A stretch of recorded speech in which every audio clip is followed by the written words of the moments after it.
Los recientes acontecimientos de Charlottesville en los Estados Unidos nos da pie para hacer unas reflexiones que son fundamentales. Uno no puede quejarse de las consecuencias si no mira las causas. Hay que ir siempre a los principios para poder hacerse cargo de las consecuencias que esos principios tienen.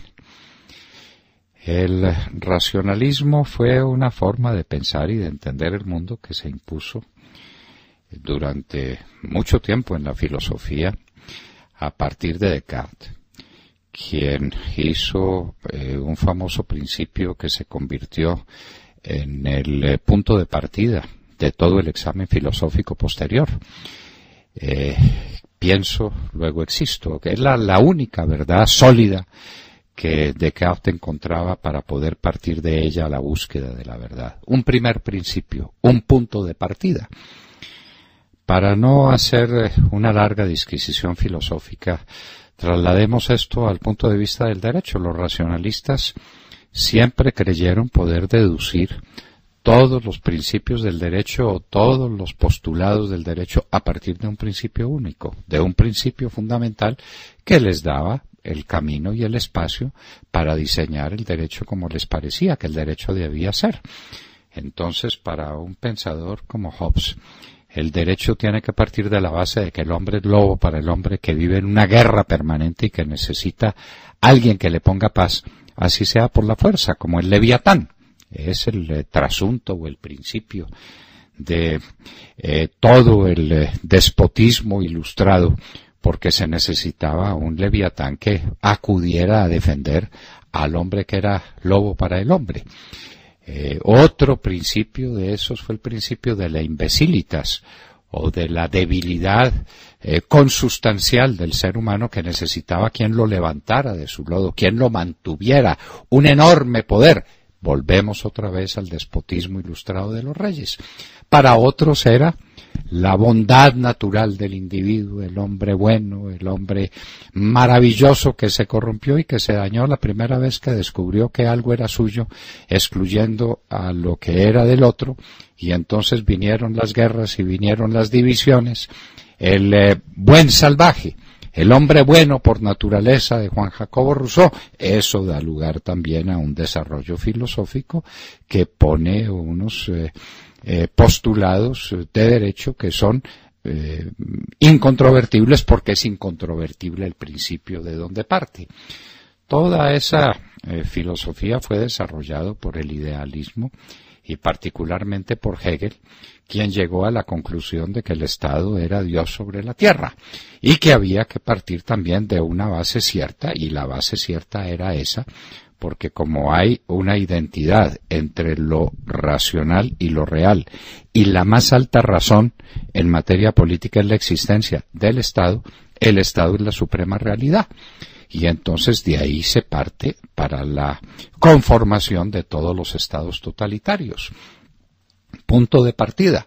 Marx, que es un hegeliano, resuelve que el punto de partida es la lucha de clases que a su turno surge de aquella preeminencia que tiene una clase sobre otra, para proponer la lucha de clases que nos va a dar la libertad, que nos va a dar la igualdad, que será la luz al final del túnel, del largo túnel que hay que recorrer con la dictadura del proletariado a cuestas, o montado, si quieren, en la dictadura del proletariado. Hay dos maneras de ver el mismo fenómeno. Y Hitler resolvió que había un punto de partida también, y ese punto de partida era la supremacía racial y el destino evidente de la raza aria para conducir al mundo, porque las otras razas eran naturalmente subalternas. Eso es lo que seguimos viendo. Los brotes raciales tienen en el fondo, en medio de tantos odios y en medio de tantos resentimientos, la idea de que hay una raza que estaría por encima de los otros y no de la igualdad consustancial de todos los seres humanos, que es lo que propone la gran propuesta revolucionaria del cristianismo, la igualdad fundamental de los seres humanos, porque somos iguales todos ante Dios. Tenemos que ser iguales todos ante el Estado. La igualdad de principios fundamental que luego tiene el desarrollo en la vida de cada uno, de acuerdo a sus talentos y a sus inclinaciones, lo que produce unas desigualdades que tienen que ser en todo caso respetuosas de la igualdad fundamental. Todo esto lo estamos diciendo porque aquí en Colombia montamos un fetiche de esos como primer principio y lo hemos aceptado tranquilamente y no lo hemos sacado a discusión. El señor Santos, que desde luego está tan lejos de ser un filósofo del derecho como cualquiera lo puede comprobar rápidamente, resolvió que la paz es el más alto valor del derecho y que a la paz hay que sacrificarlo todo. Y por eso un salvaje jurídico como el señor magistrado Bustos o ex magistrado Bustos, para vergüenza del país, salió a decir que el derecho no podía ser un obstáculo para la paz. En absoluto. En absoluto. La paz o la seguridad como valor jurídico, porque podrían ser equivalentes y no hay espacio para esa discusión, pero que es elemental, es un valor fundante, un valor esencial, pero previo, primero, sin el cual no se puede edificar un edificio jurídico que tienda al alto valor o al más alto valor de todos, que es el valor de la justicia. El valor de la justicia que tiene la división tripartita que viene desde Aristóteles y que se expresa de tan distintas maneras a lo largo de las vicisitudes históricas que el hombre y que la sociedad tienen que remontar. La conmutativa, la distributiva o la legal o general, que es la justicia suprema, la justicia última, donde todos los hombres encuentran la posibilidad de realizar su propia existencia, su propio proyecto de vida, como ahora se dice. Si la paz es el más alto valor, pues entonces cualquier cosa puede suceder. Hemos dicho una y mil veces que no había sitios más pacíficos que los campos de concentración. Los gulags o los campos de concentración nazis eran llenos de paz, no se oía volar una mosca. Todos estaban en paz, nadie podía musitar y el que musitaba terminaba inmediatamente metido en una zanja, muerto, asesinado, sacrificado, pero la paz era plena y era total. Nos vendieron el engendro maldito de la paz como valor supremo. La seguridad es un valor esencial y hay que lucharlo, hay que establecerlo, hay que definirlo como valor esencial sobre el cual se construye el alto valor de la justicia. Y ese alto valor de la justicia va a tener un desarrollo esencial y fundamental. Y es que los hombres tienen que tener las condiciones esenciales, primarias, de vida para poder desarrollarse como seres humanos. Un hombre que no tiene esas condiciones esenciales de vida es un hombre que está metido dentro de un sistema injusto o que ese sistema lo tiene que poner en condiciones, en alguna condición, de aspirar a ser pleno y perfecto, cada uno en su medida, cada uno en su dimensión.